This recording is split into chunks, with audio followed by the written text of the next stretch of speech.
Hello student. अब हम आगे के लेक्चर के अंदर एक्सरसाइज 5.5 हमने स्टार्ट की थी। मैंने आपको बताया था कि ये एक्सरसाइज बहुत ही मोस्ट एमपी है, बराबर। उसका अच्छी तरह से आपको रिवीजन भी करना है।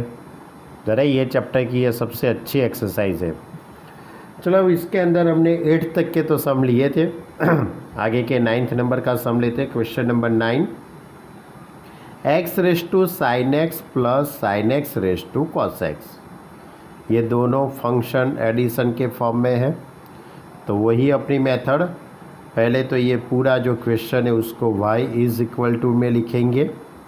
y is equal to x raise to sine x plus sine x raise to cos x. अब ये जो पहला जो टर्म है उसको u सपोज करेंगे और दूसरा जो टर्म होता था उसको v। याद है ना, क्योंकि हम इसके दोनों तरफ लॉग अप्लाई नहीं कर सकते हैं। क्यों? क्योंकि बीच में प्लस है, बराबर। इसलिए आपको एक फंक्शन को u और दूसरे फंक्शन को v सपोज करना पड़ेगा। That is u is equal to x raise to sine x. ये फर्स्ट टर्म को मैंने u सपोज किया और sine x raise to cos x है उसको v सपोज किया। इसके दोनों तरफ लॉग अप्लाई करते हैं, तो लॉग u बेस e, ऊपर का जो साइन है वो आगे आ जाएगा, इनटू लॉग x। अब डेरिवेटिव करते हैं तो लॉग u का डेरिवेटिव होगा 1/u du by D X is equal to, अब sine x into log x, तो आपको इन दोनों के बीच में मल्टीप्लाई का रूल से अप्लाई करना है। तो sine x constant, log x का derivative 1/x plus log x constant और साइन का डेरिवेटिव कॉस। ओके, अब u को सामने ले जाते हैं, तो du by D x is equal to u into sine x upon x plus cos x into log x base E. अब u की वैल्यू वापस रख देते हैं, u is equal to x raise to sine X, तो u की जगह पे x raise to sine x, sine x upon x plus cos x into log x base e. Okay, ये मैंने फर्स्ट टर्म जो था उसको u सपोज करके उसका डेरिवेटिव किया। अब सेकंड टर्म में v is equal to sine x raise to cos X. Both the side apply log, then log u v base e is equal to cos आगे आ जाएगा इंटू लॉग साइन एक्स। अब differentiation करते हैं, log v का 1/v dv by D X. इन दोनों के बीच में मल्टीप्लाई का रूल्स लगेगा। Cos X constant, log sine X का डेरिवेटिव होगा 1/साइन और साइन का डेरिवेटिव कॉस, प्लस अब यहाँ पे लॉग साइन एक्स कांस्टेंट और कॉस का डेरिवेटिव होगा माइनस साइन एक्स। अब आपको तो d v by D x find करना है, v को सामने ले जाएंगे, तो d v by D x is equal to v into cos upon sine cot, cos x वो ऐसा का वैसा, plus minus minus sine x into log sine x. अब v की वैल्यू वापस रख देते हैं, v is equal to sine x raise to cos x, तो v की जगह पे sine x raise to cos x, cot x into cos x minus sine x into log sine x. Okay, अब हमारा जो सम था उसमें y is equal to ये टर्म u और ये term v, that is y is equal to u plus v, y is equal to u plus v। अब दोनों तरफ x रिस्पेक्ट टू डेरिवेटिव, तो dy by D x is equal to du by D x plus dv by D x. अब du by D x यानी ये term पूरा, okay, plus dv by D x, dv by D x यानी ये पूरा term आएगा, यानी कि du by D x plus dv by D x को रख दिया। चलो, अब आगे का सम लेते हैं। Question number 10, x raise to x into cos x plus x square plus 1 upon x square minus 1। तो जो पहला जो टर्म है उसको u और दूसरा जो टर्म है उसको v, वही मेथड है।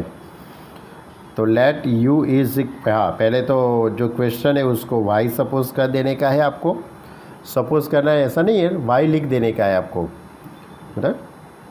अब पहला जो टर्म है उसको u is equal to x raise to x into cos x अब दोनों तरफ लॉग लगाऊंगा, देखना। तो लॉग u बेजी, ये ऊपर का जो पावर है ना x इंटू कॉस एक्स, वो आगे आ गया देखो। और ये जो बेस में जो x है, ये जो बेस में जो x है उसको लॉग लगेगा, दैट इज़ लॉग x। अब दोनों तरफ आपको x के रिस्पेक्ट में डेरिवेटिव करना है, लेकिन ध्यान रखो x into cos x into log x, यानी कि u इंटू वी इंटू डब्ल्यू, u v एंड w, बराबर। यानी कि 3 फंक्शन मल्टीप्लाई में है, बराबर। वो मल्टीप्लाई का रूल्स आपको 2 फंक्शन के लिए था, वही मल्टीप्लाई का जो रूल्स है अब 3 फंक्शन के लिए आपको अप्लाई करना है। तो ऐसा कुछ रूल्स है u इंटू वी इंटू डब्ल्यू, बराबर। आगे एक सम में आने भी वाला है, यही एक्सरसाइज के अंदर एक सम के अंदर है भी सही। देखो पहले आपको u का डेरिवेटिव करना है, तो इन दोनों को कांस्टेंट रखो, v into W constant, u का डेरिवेटिव, प्लस अब v को डेरिवेटिव करना है तो u और w को कांस्टेंट रखते हैं, v का डेरिवेटिव करते हैं, प्लस अब w का डेरिवेटिव करना है तो u और v को कांस्टेंट और dw बाई dx। ओके, यानी 1 बाई 1 एक एक फंक्शन का आपको डेरिवेटिव करने का है। तो आपके पास यहाँ पे x है, cos x है और log x है, 3 फंक्शन है।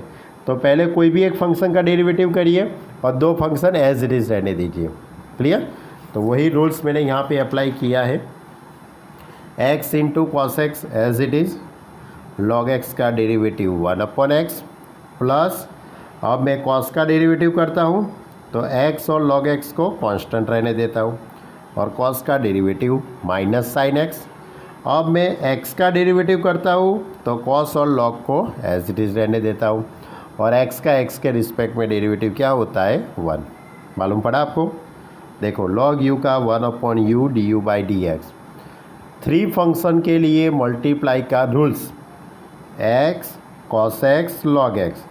तो पहले मैंने x और cos x को कांस्टेंट रखा, log का डेरिवेटिव किया, प्लस अब cos का डेरिवेटिव करता हूँ तो x और log x को कांस्टेंट, उसके बाद x का डेरिवेटिव करता हूँ तो cos x into log x को कांस्टेंट रखता हूँ।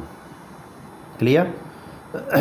अब u को सामने ले जाएंगे तो du by D x is equal to u, x cut हो जाएगा तो cos x plus minus minus x साइन x log x, plus cos x into log x।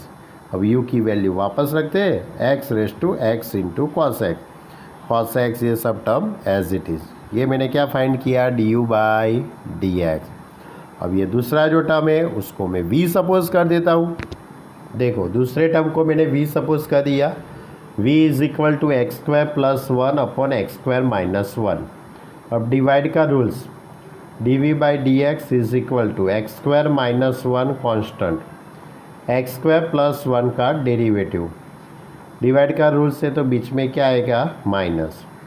अब x² प्लस 1 कॉन्स्टेंट और जो अपॉन में x² माइनस 1 है उसका डेरिवेटिव, और x² माइनस 1 का होल स्क्वायर। अब x² माइनस 1 कॉन्स्टेंट, x² का डेरिवेटिव 2x, 1 का derivative 0, minus x² plus 1 constant है, x² का डेरिवेटिव 2x और 1 का 0। अब दोनों में से 2x को कॉमन ले लेते हैं तो x² minus 1 minus x² plus 1 का माइनस 1 हो गया, x² कट हो जाएगा, minus 2x that is minus 4x upon x² minus 1 का होल स्क्वायर। ये मैंने dv by D x find कर लिया। अब y is equal to u plus v, therefore dy by D x is equal to du by D x plus dv by D x. तो du by D x मैंने आगे find जो किया था वही यहाँ पे लिख दिया है, और dv बाई डी एक्स ये जो मैंने यहाँ पे फाइंड किया है वो लिख दिया है। अरे ये लिखना भूल मत जाना, यही आपका आंसर है, ध्यान रखना। dy बाई डी एक्स ये जो पूरा टर्म है ना, ये लिखने का भूल गए तो आपके 3 मार्क के क्वेश्चन में 1 या 2 मार्क मिल सकते हैं। ओके।